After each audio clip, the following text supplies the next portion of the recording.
Welcome to this edition of Miles Ahead, and this time we're looking at the Jeep Renegade 4xe. So Jeep's had, well, some very positive sales success in Europe in recent years with its cars. I believe it's outsold Land Rover actually in Europe in the past couple of years. But in a bid to reduce CO2 emissions across the fleet, they have introduced the Renegade 4xe, so a hybrid car. So let's have a quick look around. This is the Trailhawk edition. It starts at £36,500. This comes with a couple of optional extras which boost the price to £39,100. So let's have a quick look round. It comes in Omaha Orange, that's a £600 option, and you get this black sticker on the boot that's exclusive to the Trailhawk edition of this car.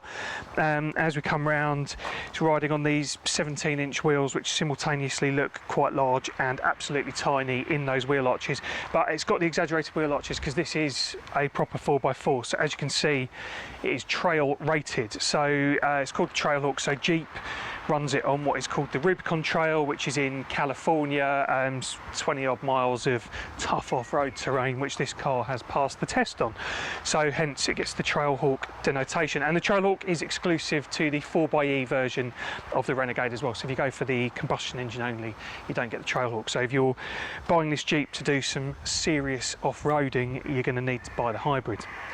Anyway, we'll continue having a look round. Got some Renegade badging down here, the privacy glass as well, that comes as standard with the Trailhawk edition.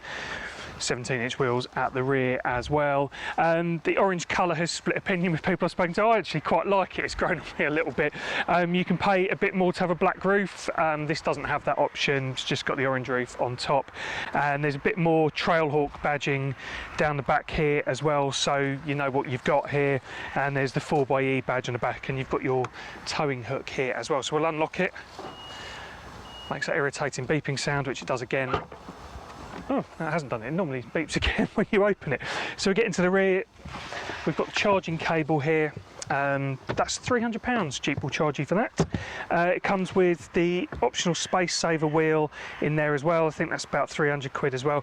And obviously you're losing extra boot space because of the battery. So it hasn't actually got the biggest boot in the world, but we'll have a quick look inside now and see how much space you get in there. So what's it like in the back of the Jeep Renegade? Well, it's not actually that spacious. So this driving seat is in my driving position at the moment. I'm 6'2", knees are a little bit pressed into the seat in front, but there is a bit of give in there, which helps. Plenty of headroom though, which is nice, and privacy glass is quite nice as well, but everything's just a bit plastic, and I think that's, we'll come back to that, but that's where the £39,100 price tag falls down a touch. One USB-C charger in there, and we pull this through and you get an armrest with a couple of cup holders. And as part of the function pack, which is £700, this comes with the straight through loading, so you can, you know, for example, get the charging pack out of the boot, which may or may not be useful when you're moving along. You get ISOFIX points in here as well, and there's a bit of storage there. But anyway, let's see what it's like up top. So this is the driving position of the Jeep 4xe, and it's actually quite spacious up top. I think you're definitely better sitting in the front of this car. You get a nice high vantage point, which I guess is important to the sort of crossover market, and you know, plenty of functionality up here as well. You know, it's okay. It's a bit, you know, plasticky. You get a leather steering wheel, a bit more plastic up here, but you know, it does feel quite spacious because you do get plenty of headroom, and there's plenty of adjustability in the seat as well, which is quite nice as well. So if we come inside and just have a look at a bit of the functionality in here as well. So the touchscreen up top, I mean, this works pretty well. You can cycle through your options pretty easily. You can download your apps, and it supports Android Auto and Apple CarPlay and all that business as well. And you know, this actually works quite well. I quite like the dash in here as well, actually. So you've got your revs on the left for when it's using the engine, and you've got your electricity on the right here. So as you can see, we need a bit of a top up. We'll get to that on the drive along, but it does eat through the battery pretty quickly.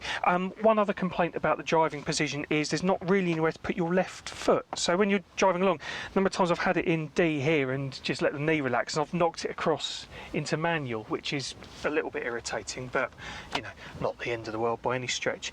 You've also got your other controls down here, so you can flick between hybrid, electric and e-save. Having it in auto is desperate to use the battery most of the time, but you can flick it into sport and that will run both simultaneously, both the engine and the battery. So if you do want to kick on a little bit, you need to have it in sport, and you've also got your serious off-roading modes down here if you are buying this car to do serious off-roading. But you know, yeah, it's all good. I guess the problem is we come back to that £39,100 price tag. For in and around 40 grand, you can buy a lot of compact SUV elsewhere. I mean, for example, you could buy a Range Rover Evoque and the interior is a lot better than this.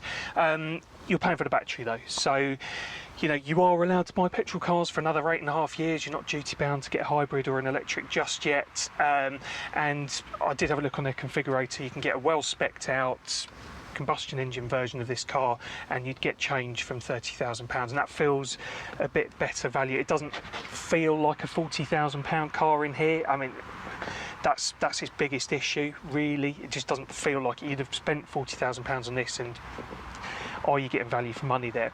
So that's really where it comes into it. If you're getting this as a company car, the benefit in kind rate is 13%. If that means anything to you, it doesn't to me.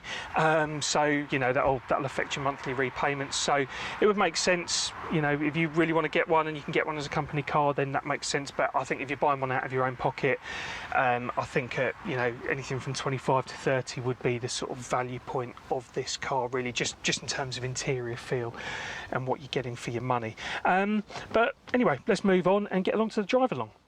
So, what's the Jeep Renegade 4xe like out on the road? Well, pretty much as you'd expect, really. Nice high ride position, so you get great visibility out over the road, and you know the big wheel arches and the gap between make flying over speed bumps really easy, which is quite nice actually, because you know you'd normally be worried about how you're going to tackle those things in an urban environment, and you know this handles them really well actually. So it's got a 1.3 litre turbocharged petrol engine that accompanies the hybrid powertrain as well. So we stick it in hybrid for the moment. That shuts off the petrol engine. Is always very keen to use the battery energy first and foremost, which is fine, but it does confuse itself when you want to suddenly pick up a bit of pace. So you can flick it into sport mode and that will run the petrol engine and the battery concurrently, as we mentioned, and that's where if you are wanting to exploit the 0 to 60 in 7.1 seconds, you're going to need that setting in that, guys. So we're in hybrid at the moment, so if I floor it, just everything takes a second to think about what it's doing, and then it just holds the revs really high for a little bit longer than you'd like it to. And in sport it does the same thing, so you put it in sport, you get both, and then you floor it and it will go down. I'll try it now, so I'll see if it comes through on the audio here. So we've flicked it from hybrid into sport now, so we've got both engines running at the same time. I'll floor it, and it just holds that note a little bit longer than you'd want it to. So it's yeah, it's quite noisy. The 1.3 litre engine, you know, you do get quite a bit of disturbance from that when it's on. But when you're just cruising around in hybrid mode, so for like urban driving and that sort of thing, it's actually very good. And the battery range isn't too bad. It says 31 miles when it's full, but I think Jeep claim that you'll get 26 on an average cycle, and I'd have to say that's probably fair enough actually. You probably would. So if you're just doing a school run, or you're just going to and from work and you can charge at work and all that sort of stuff, then you probably could run this predominantly on battery power. So for the time I've had it, we have covered 180 miles. We've done 114 of those on the battery, and 65.6 have used the engine intervention as well, which has given us a grand total of 59.1 mpg, which, you know, is not to be sniffed at. So that's really where it comes into its own. If you're getting this as a company car or something of that ilk, then it starts to make a lot of sense. As we mentioned, the 13% benefit in kind interest rate and all that sort of business. So that's really where this car's going to make sense, I think, if you're running this as a company car and just paying the benefit in kind tax on top. But otherwise, I think, you know, we keep coming back to that price, but £39,100, you know, as I said, you are still allowed to buy petrol cars, and I actually quite like this car.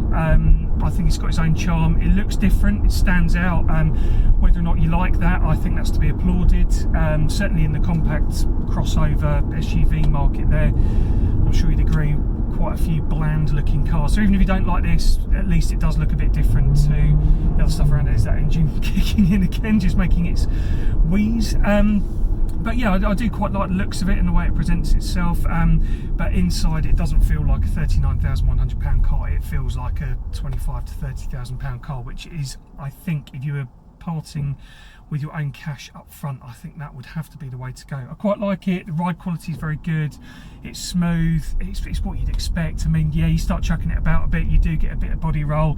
Unsurprisingly, there's not much feedback from the steering wheel, but it's got all your off-road settings and all that business, so if you did want to do a serious bit of off-roading, I'm sure this car would handle it. I mean, like I said, I've tried, so I'm perhaps not the person to be asking that question of, but I mean, as an everyday car, using it around town and that, it's very good. And finally, my wife's been on the insurance for this as well, and she really liked it actually. She said she likes the high ride height and all that sort of stuff. It's very easy to get our son in and out of the back, and you know, for something convenient just to get around town and that sort of stuff, you know, we need cars like that, and for that brief, yeah, it's actually quite good. But yeah, I think if you wanted the hybrid version as a company car, sure, out of your own pocket, I would definitely recommend having a look at the combustion engine equivalents. But otherwise, yeah, I actually quite like it. It's grown on me, so yeah, let us know what you think below anyway. I know the looks have split opinion amongst friends and family I've spoken to. It's not been to everyone's taste. I quite like it, but yeah, no, I applaud it for being a little bit different in the marketplace as well. But let us know what you think in the comments, and yeah, hopefully see you soon. Hope you've enjoyed this video. We've got loads more stuff coming up. We've got a Honda E coming up soon. We've got an Alfa Romeo Stelvio. We've got an Audi e-tron S as well, which we're doing a long range trip to Cornwall from London in that. So it'll be a test of the battery range on that. We've got a Porsche 718 Boxster coming up. We've got an Aston Martin DBX and an Aston Martin DBS, and it looks like we will also have a Ferrari Roma as well later in the year. So hope you liked this video. If you did, please hit the like button and please subscribe. Like I say, we've got loads more coming up. It'd be great to see you soon. Thanks.